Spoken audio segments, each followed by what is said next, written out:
आज का टॉपिक हम लोगों का बच्चों रहेगा वेन डायग्राम। वेन डायग्राम में हमने आप लोगों को सेट थ्योरी पढ़ाया हुआ है। वेन डायग्राम बच्चों है क्या? सेट थ्योरी का अगर आप एप्लीकेशन की बात करोगे, जैसे अभी तक जितना भी पढ़े होगे, अब आप लोग को फिर वही माइंड में आएगा कि सर इसका यूज क्या है, क्या कॉम्पिटेटिव एग्जाम में ये क्वेश्चंस इसके आएंगे, या आएंगे तो क्या जिस पैटर्न से हम पढ़ रहे हैं वही आएगा, या इससे और भी अच्छे क्वेश्चंस हो सकते हैं। तो बेटा वेन डायग्राम टॉपिक ऐसा है, उसको पढ़ के आप सेट थ्योरी के वर्ड प्रॉब्लम के जो डेली लाइफ से रिलेटेड होते हैं, आप लोग देखेंगे, अभी आगे हम लोग करेंगे भी, वर्ड प्रॉब्लम होते हैं डेली लाइफ से रिलेटेड। कि फॉर एग्जांपल किसी स्कूल में 100 बच्चे हैं, 100 बच्चों में कुछ बच्चे हॉकी खेलना पसंद करते हैं, कुछ बच्चे क्रिकेट खेलना पसंद करते हैं, कुछ बच्चे हॉकी और क्रिकेट दोनों खेलना पसंद करते हैं, कुछ बच्चे ऐसे हैं जिनको कोई गेम पसंद नहीं है, और ऐसे डेटा हमको प्रोवाइड किए जाएंगे और फिर अलग अलग हमसे पूछा जाएगा कि बताइए कितने बच्चे हॉकी खेलते हैं, कितने बच्चे क्रिकेट खेलते हैं, और कितने बच्चे ऐसे हैं जो दोनों गेम खेलते हैं। इस तरह के क्वेश्चंस ऐसे रहेंगे, मतलब बहुत सारे ऐसे वर्ड प्रॉब्लम्स मिलेंगे हम लोगों को सॉल्व करने के लिए। तो इसका कॉम्पिटेटिव एग्जाम में भी यूज है, बहुत सारे कॉम्पिटेटिव एग्जाम में, कुछ को छोड़कर बहुत सारे कॉम्पिटेटिव एग्जाम में इसके क्वेश्चंस पूछे जाते हैं जो वर्ड प्रॉब्लम से रिलेटेड होते हैं। ये टॉपिक कभी कभी मैथमेटिक्स में आता है, कभी कभी रीजनिंग में भी पूछा जाता है। ये सेट थ्योरी का ये टॉपिक वेन डायग्राम से रिलेटेड। वेन डायग्राम एक्चुअल में है क्या? हम लोग वर्ड प्रॉब्लम को पढ़ेंगे, क्वेश्चन रहेंगे 4-4, 5-5, 6-6 लाइन के क्वेश्चंस रहेंगे, उसको पढ़ के, उसको समझ के, उसको हम लोग फिगराइज करेंगे। फिगराइज करना मतलब उसको हम वेन डायग्राम के थ्रू सॉल्व करेंगे।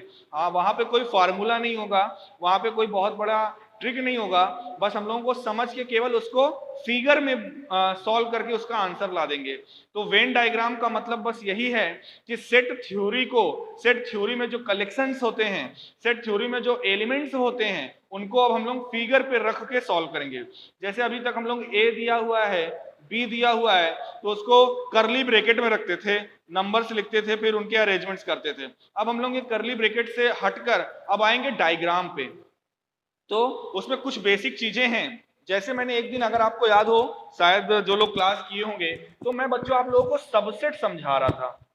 सबसेट, किसी सेट का सबसेट क्या होता है, तो मैंने समझाने के लिए मैंने ऐसे दो सर्किल बनाया हुआ था। एक को मैंने ए कहा था और बाहर वाले को मैंने बी कहा था कि नहीं? और मैंने कहा था कि अगर कोई पॉइंट जैसे मान लो ये पॉइंट है एक्स, अगर कोई पॉइंट ए में है, ये सेट का रिप्रेजेंटेशन है, मतलब कोई पॉइंट अगर सेट ए में है तो क्या वो बी में होगा? इस फिगर से बताइए। बिल्कुल होगा। तो यहां से इस फिगर को देखकर आप क्या ये कह सकते हो A is a subset of B? ये हम कह सकते हैं क्या? क्यों? क्योंकि सेट ए में अगर आप कोई भी एलिमेंट लोगे, सेट ए में कहीं पर भी कोई भी एलिमेंट आप लोगे, तो वो हमेशा बी में तो कंटेन होगा ही ना। तो देखिए, अभी तक जैसे हम लोग A is a subset of B कैसे चेक करते थे? ऐसे कि बी में अगर एलिमेंट है, सेट बी में एलिमेंट है 1 2 3 4 5, और सेट ए में अगर एलिमेंट है 2,3, सेट ए में एलिमेंट है 2,3 और सेट बी में एलिमेंट है 1 2 3 4 5, यहां से आप बता सकते हो कि A is a subset of B है या नहीं? है। बिल्कुल। आपने कैसे बताया? आपने ये देखकर बताया कि यहां पर ये एलिमेंट 2,3 यहां पर सेट बी में है। अभी तक ऐसे पढ़ते थे, अब इसी चीज को बच्चों हम लोग ऐसे पढ़ेंगे। जैसे हमने कहा, ये देखिए, अब सपोज करिए यही बी सेट ये है, ए सेट ये है, इसी को हमने ऐसे समझाया। वेन डायग्राम से अगर समझाना है तो सेट ए हमने बनाया और इसमें लिख दिया 2 3, और बी में देखो 2 3 को अगर हटा दो तो बी में बचेगा क्या? 1 4 5। तो यहां पर जो बाहर वाला पोर्शन है 1 4 5, कहीं पर भी है इसको लिख दो। तो जरा ध्यान से देखिए, अब इस सर्किल को देखिए, 1 4 5 हमने सेट ए के बाहर लिखा है। इसलिए बाहर लिखा है क्योंकि 1 4 5 सेट ए में नहीं है। अगर आप पूरे सेट बी की बात करोगे, यानी सर्किल आप बी को देखो, बाहर वाले सर्किल को देखो, अगर हम पूछें कि बच्चों सर्किल बी में कौन कौन से नंबर हैं, कौन कौन से डिजिट्स हैं, तो आप लोग बोलोगे 1 2 3 4 5। और अगर हम आपसे पूछें कि सर्कल ए में कौन कौन से पॉइंट है, तो आप लोग यही तो बोलोगे 2, 3। तो समझ में आ रहा है दोनों में मतलब कैसे रिलेट करा रहे हैं हम। ये तो न्यूमेरिकली कर रहे थे, एक मेथड से कर रहे थे, अब इसको हम फिगराइज कर रहे हैं, मतलब डायग्राम के थ्रू समझ रहे हैं कि कैसे कोई सेट किसी सेट का सबसेट होता है। तो ये आप कह सकते हो कि अगर आपसे पूछा जाए A is a subset of B, इसका डायग्राम बनाइए, तो आप बिल्कुल एक सर्किल बनाइए, उसके बाहर एक सर्किल बना दीजिए, इसको ए बोल दीजिए, इसको बी बोल दीजिए, तो ये हो जाएगा A is a subset of B. मतलब every element of set A is an element, is also an element of set B. Clear है सभी को? हाँ बोलिए।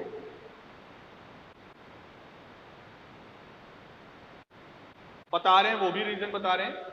देखिए कलेक्शन, कलेक्शन होता है। अब जैसे अभी हम रिप्रेजेंटेशन की बात करेंगे कि कौन कौन से शेप्स में हम लोग किस किस टाइप के सेट को रिप्रेजेंट करेंगे। यहाँ पर मेनली हम लोग केवल दो फिगर का यूज करते हैं, एक है रेक्टेंगल और एक रहेगा सर्कल। बताते हैं, उस पर आते हैं, इसको रब कर दें। दो फिगर का बच्चों हम लोग यहाँ पर सेट को रिप्रेजेंट करने के लिए दो फिगर का हम लोग इस्तेमाल करेंगे, एक होगा रेक्टेंगल और एक होगा सर्कल। अब बताते हैं रेक्टेंगल क्यों, सर्कल क्यों। तो देखिए यहां पर हमने बोला कि हम लोग दो फिगर का इस्तेमाल करेंगे, एक होगा रेक्टेंगल। रेक्टेंगल कौन से सेट के लिए रिप्रेजेंट किया जाएगा? यूनिवर्सल सेट के लिए, जो हमने कल पढ़ा था। यूनिवर्सल सेट को किससे डिनोट करते हैं? यू से रिप्रेजेंट किया जाता है। यूनिवर्सल सेट के लिए हम लोग कौन से फिगर का इस्तेमाल करेंगे? रेक्टेंगल का इस्तेमाल करेंगे।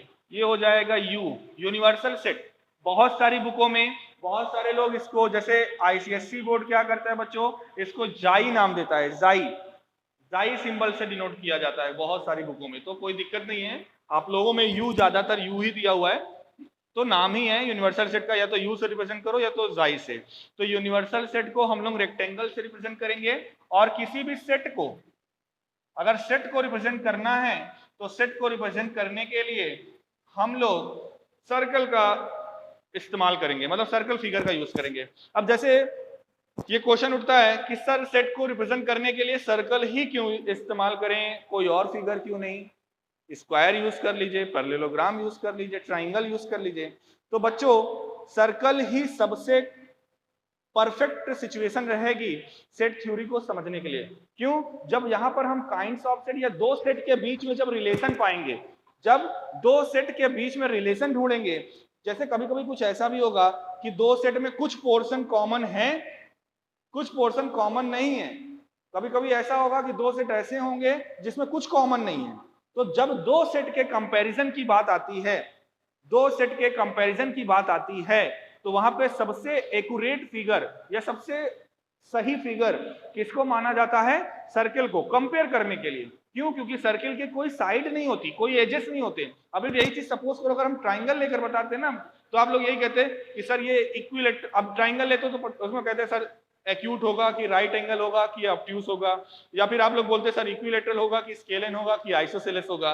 तो मतलब उसमें वेरिएशंस बहुत ज्यादा हो जाते हैं, और बहुत ज्यादा वेरिएशन होने की वजह से अब वर्ड प्रॉब्लम, हम यहाँ पे कोई ज्योमेट्री तो पढ़ नहीं रहे हैं, हम यहाँ पे पढ़ रहे हैं सेट थ्योरी। और सेट और सर्कल एक ऐसा चीज है जिसमें हम हर प्रकार के सेट को अरेंज कर सकते हैं, इसमें कहीं भी फिगर को लेकर कोई माइंड में कंफ्यूजन नहीं आएगा। लेकिन अगर आप और कोई फिगर लेते हो, ट्राइंगल वगैरह लेते हो, तो तुरंत आपके माइंड में यही आएगा। अब जैसे मैंने अभी मैं बताऊंगा अभी आगे, मैंने कहा कि जैसे दो सेट का दो सेट ऐसे जिसमें कुछ पोर्शन कॉमन है। दो सेट कभी कभी ऐसे होते हैं जिसमें कुछ एलिमेंट्स कॉमन होते हैं, जैसे मान लो 1 2 3 सेट ए है और सेट बी में एलिमेंट है 2 3 4।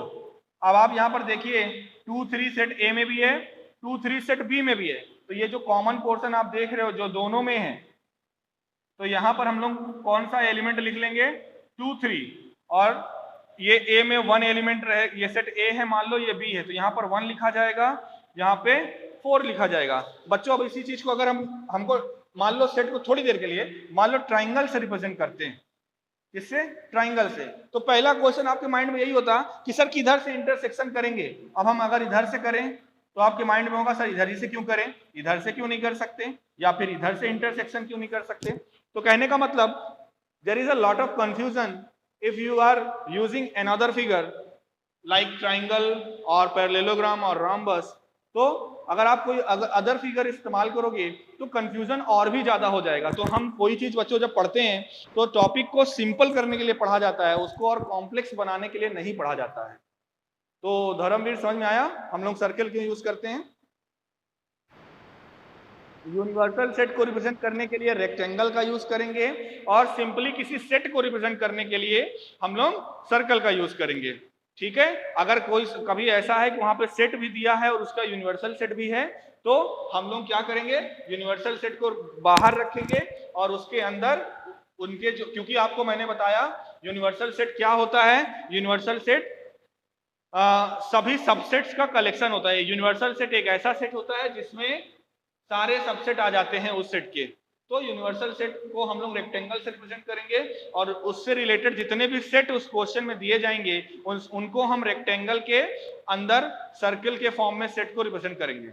अब वो जो दोनों, अब जहां पर हम पढ़ेंगे एक्चुअल में अब हमको पढ़ना क्या है, अभी तक केवल एक सेट के बारे में पढ़ रहे थे, सेट कैसा है, सेट का रिप्रेजेंटेशन कैसा होता है, सेट के काइंड्स क्या होते हैं, set builder form, set roster form, आपने ये सब पढ़ा।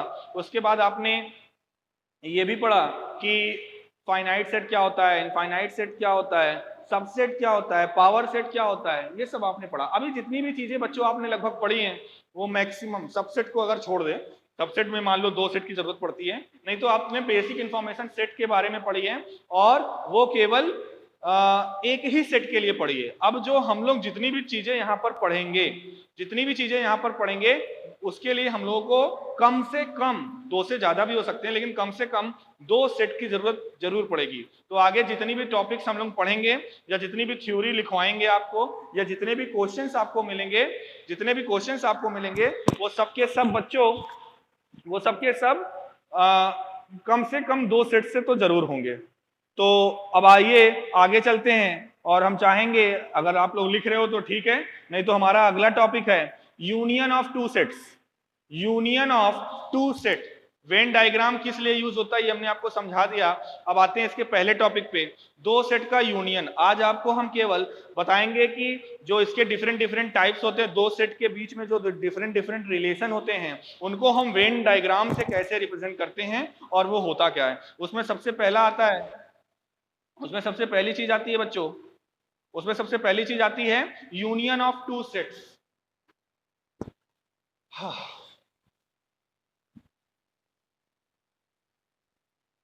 कोई बताएगा क्या होता है union of two set ring?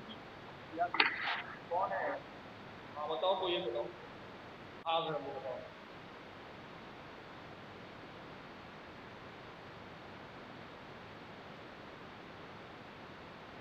हाँ,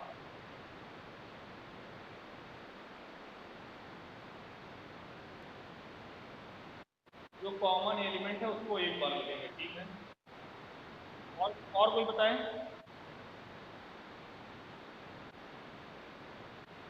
कोई और बताएगा? Union of two set, Rinki या हाँ हर्षित बताओ।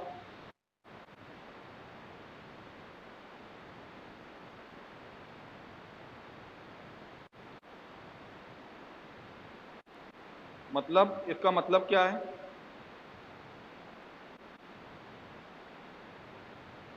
हाँ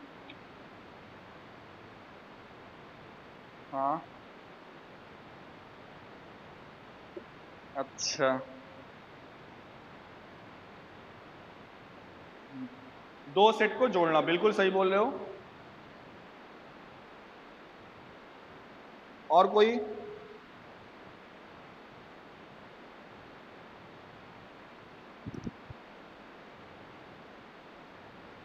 देखिए हम डेफिनेशन लिख रहे हैं, union of two sets, union of two sets is a set, union of two set is a set in which या is a set which consist, ये किसका माइक ऑन है, म्यूट कर दो,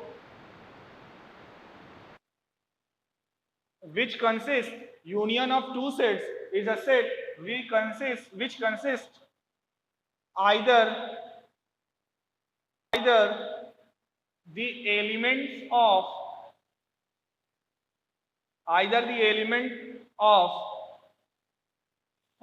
set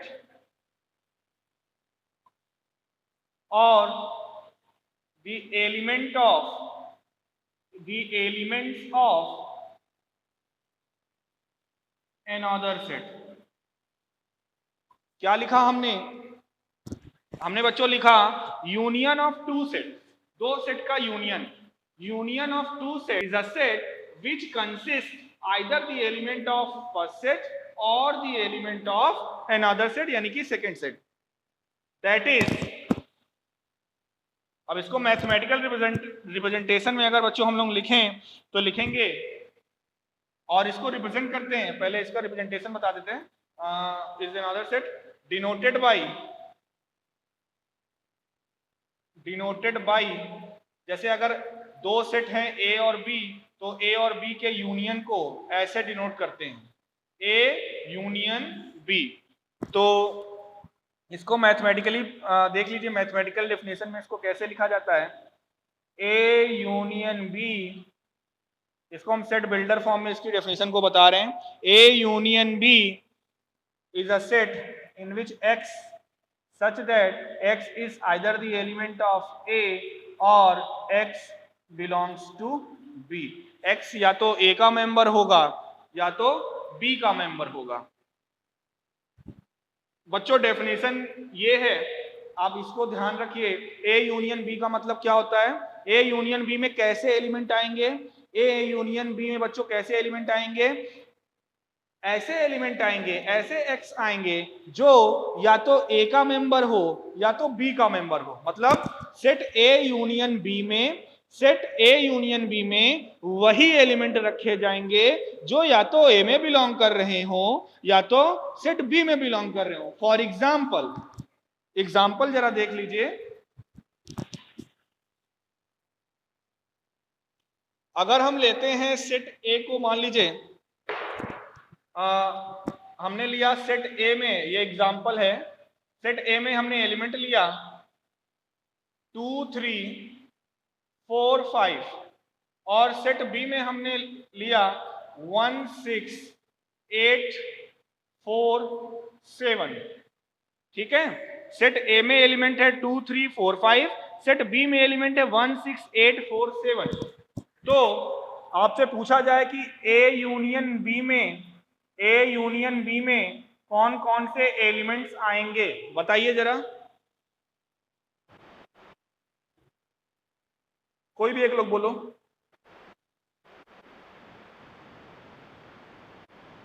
1 2 3 4 5 6 7 8, बिल्कुल सही बोल रही हो। इसमें 1 से लेकर 8 तक सारे एलिमेंट आएंगे। अब देखिए ये जो ए यूनियन बी, ये जो सेट बना, ये, अब इसको जरा डेफिनेशन से रिलेट कराइए थोड़ा सा। डेफिनेशन हमने क्या लिखा है, ए यूनियन बी क्या होता है, ए यूनियन बी में एक्स सच दैट, एक्स ऐसे एक्स आते हैं, x either belongs to A और x either belongs to B. कहने का मतलब एक्स या तो ए में बिलोंग कर रहा होता है या तो बी में बिलोंग कर रहा होता है। इस सेट का, ये जो ए यूनियन बी बच्चों हमने लिखा, इस सेट में आप कोई भी एलिमेंट उठाकर देखो, कोई भी एलिमेंट आप उठाओ, ये वो या तो ए का मेंबर होगा या तो सेट बी का मेंबर होगा। सही बोल रहे हैं कि नहीं? और एक चीज और जो आप लोगों ने पहले बताया, जब डेफिनेशन हमने आपसे पूछा तो आप लोगों ने खुद ही बताया कि ये कहा जाए कि हम दो सेट को जोड़ रहे हैं, या यहां पर सर ये भी चीजें होती हैं कि अगर हम दो सेट का यूनियन ले रहे हैं तो कुछ एलिमेंट्स कभी कभी ऐसे होते हैं जो दोनों में कॉमन होते हैं, तो हम कॉमन एलिमेंट को दो बार नहीं लिखते, एक ही बार लिखते हैं। जैसे मैंने जानबूझ के यहाँ पर देखिए 4 यहाँ पर भी है और 4 यहाँ पर भी है। क्या यहाँ पर हमने 4 को दो बार लिखा है? क्या एक ही बार लिखा है? तो यूनियन जब दो सेट का लिया जाता है और एलिमेंट सेम रहते हैं तो उनको एक ही बार लिखा जाता है, दो बार नहीं लिखा जाता है। तो दो सेट का यूनियन समझ में आया। अब इस एक्चुअल में इसको हमको समझाना है मेन वेन डायग्राम से। अभी वेन डायग्राम कहाँ आया, ये तो केवल आपको यूनियन ऑफ टू सेट समझाया कि क्या होता है और कैसे निकाला जाता है।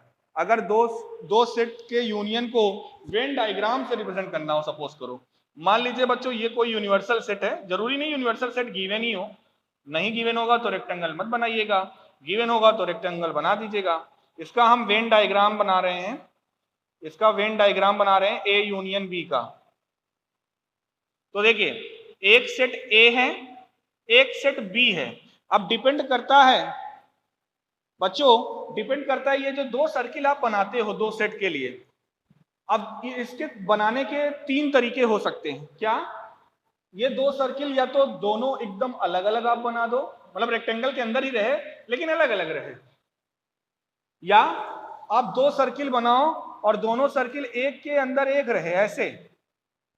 और फिर तीसरा केस क्या बनता है जो हम लोगों ने यहां पर बनाया हुआ है। कोई बताएगा तीनों केसेस में डिफरेंस क्या, कब कौन से केस लिया जाएगा?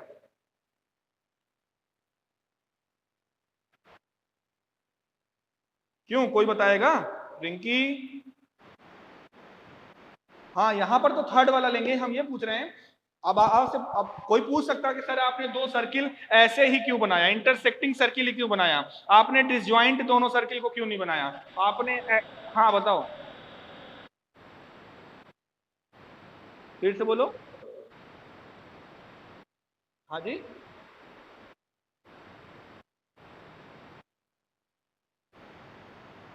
हाँ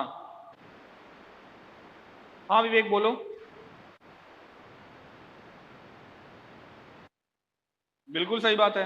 देखिए दोनों में मैं तीनों फिगर का मतलब समझा दे रहा हूं। ये वाला फिगर अभी भी आज आप लोगों ने देखा भी है। ये फिगर बच्चों हम लोग तब बनाते हैं whenever A is a subset of B. अगर ये सेट ए है और ये बी है तो ये डायग्राम कब बनेगा, जब ए सेट बी का सबसेट होगा, तभी तो पूरा का पूरा सर्किल ए बी के अंदर कंटेन होगा। ये वाला फिगर कब बनाएंगे, जब A is not a subset of B, मतलब ये कि ए का कोई एलिमेंट, ए का कोई एलिमेंट बी में ना हो, ए का कोई एलिमेंट बी में ना हो, तो ये हो जाएगा A is not a subset of B, मतलब ए और बी में कुछ कॉमन ना हो, तो ये बनाते हैं। और ये कब बनाते हैं, जब ए इज अ, नहीं इसको कब बनाएंगे, जब ए और बी में कुछ एलिमेंट्स क्या हो, ऐसे हो जो एक कॉमन हो। तो यहां पर दो टाइप के बनेंगे, एक यूनियन का बनेगा, एक आगे अभी इंटरसेक्शन का भी बताएंगे। फिलहाल यहाँ पर इंटरसेक्टिंग सर्किल इसलिए बनाया जा रहा है क्योंकि आप देख रहे हो सर्किल की अगर बात किया जाए तो कुछ सर्किल में अगर हम शेडेड रीजन की बात करें तो कुछ रीजन ऐसे होते हैं जो दोनों में कॉमन होते हैं। जैसे यहाँ पर जितना भी मैंने शेडेड किया हुआ है इस फिगर में, ये पार्ट बच्चों ऐसा है जो दोनों में कॉमन है। जैसा कि अभी धर्मवीर ने कहा कि सर ये जो कॉमन पोर्शन है यहाँ पे 4 आएगा, बिल्कुल सही इन्होंने बोला। तो ए यूनियन बी को बच्चों वेन डायग्राम से रिप्रेजेंट करना है, ए यूनियन बी को अगर वेन डायग्राम से रिप्रेजेंट करना है तो पहली बात तो इनको हम हटा देते हैं, ये दोनों को, और ये जो बना हुआ है इसको पहले वाले को सेट ए बोल दो, दूसरे वाले को सेट बी बोल दो। A union B, A union B का जो वेन डायग्राम होता है बच्चों वो होता है ये, मतलब आप पूरे के पूरे रीजन को शेडेड कर दो। क्यों, क्योंकि जब ए यूनियन बी लेते हो तो ए यूनियन बी एक ऐसा सेट होता है, ए यूनियन बी एक ऐसा सेट होता है जो ए और बी के, जो ए और बी के हर एक एलिमेंट को कंटेन करता है। जब ए और बी के हर एक एलिमेंट को ए यूनियन बी कंटेन कर रहा है तो हम इस ए और बी को क्या करेंगे, पूरा का पूरा शेडेड कर देंगे, कुछ पोर्शन नहीं छोड़ेंगे, मतलब ए और बी को पूरा का पूरा शेडेड कर देंगे। अगर आपसे पूछते हैं अभी ऐसे समझाओ कि ए और बी में कौन कौन से एलिमेंट आएंगे तो आप लोग क्या लिखते हैं, यहाँ पर पहले कॉमन पोर्शन में 4 लिख देते, उसके बाद यहाँ पर लिखते 2 3 5 और यहाँ पर लिखते 1 6 8 7, ऐसे ही तो लिखते हैं, है ना। ये सेट ए है, ये सेट बी है। तो कहने का मतलब अब पूछा जाए ए यूनियन बी, यहां पर बच्चों ए यूनियन बी बोला जाए तो ए यूनियन बी का मतलब क्या हुआ, पूरा का पूरा सेट ए, पूरा का पूरा सेट बी। तो ए यूनियन बी का ये वेन डायग्राम होता है। ए और बी को पूरे को शेडेड पोर्शन में रखना है। इसी तरह भी अगला जो टॉपिक होगा वो हमारा होगा इंटरसेक्शन ऑफ टू सेट का, अभी बताएंगे आगे। इंटरसेक्शन ऑफ टू सेट का होगा बच्चों। उसमें क्या होगा, जब इंटरसेक्शन आपको हम बताएंगे तो इंटरसेक्शन में केवल वही पार्ट लिया जाता है जो दोनों में कॉमन हो। इंटरसेक्शन में वही पार्ट लिया जाता है जो दोनों में कॉमन हो।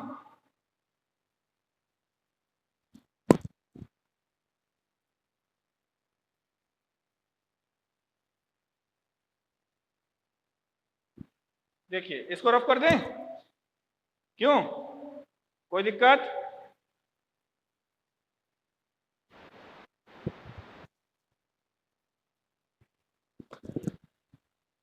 तो अगला टॉपिक है intersection of two sets. Union हटा दो और यूनियन की जगह पे लिख दो इंटरसेक्शन।